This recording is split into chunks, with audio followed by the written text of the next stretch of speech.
Paul Auster est mort.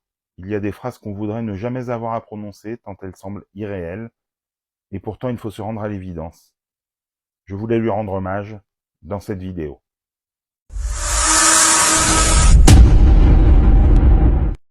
Salut à tous, dans cette nouvelle vidéo, je voulais rendre hommage à l'écrivain américain Paul Auster, mort ce mardi 30 avril à l'âge de 77 ans des suites de complications du cancer du poumon contre lequel il se battait. Paul Auster était un auteur merveilleux, un vrai conteur au sens le plus noble du terme.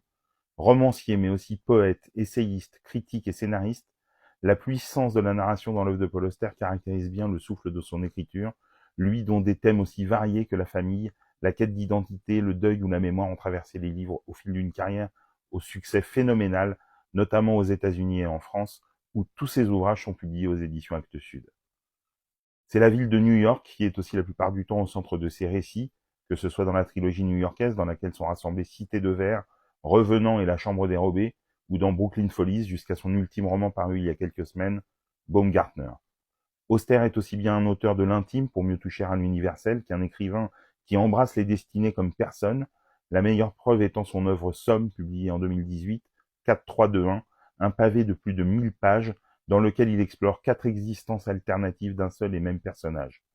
Son style si élégant, ses constructions narratives sophistiquées et la subtilité pour raconter l'infinitésimal et le grandiose en ont fait un auteur capable de livres admirables. Il est aussi sans doute l'un de ceux qui ont le mieux exploré et rendu la solitude existentielle dans ses textes nimbés d'une extrême sensibilité. Il avait aussi écrit les scénarios de Smoke avec un formidable Harvey Keitel, réalisé par Wayne Wang, suivi de celui de Brooklyn Boogie, puis il avait réalisé Lulu on the Bridge et La vie intérieure de Martin Frost. Mais c'est la littérature sous toutes ses formes qui fit de lui l'écrivain sanctifié par des millions de lecteurs. Le vide, c'est quand nous cessons d'exister, disait Paul Auster dans le livre d'entretien Une vie dans les mots.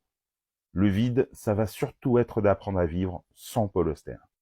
Dites-moi en commentaire si vous connaissez Paul Auster et quels sont vos livres préférés, ou sinon si cette vidéo vous a donné envie de le découvrir. Et pour des conseils ciné, séries, livres, n'oublie pas de t'abonner.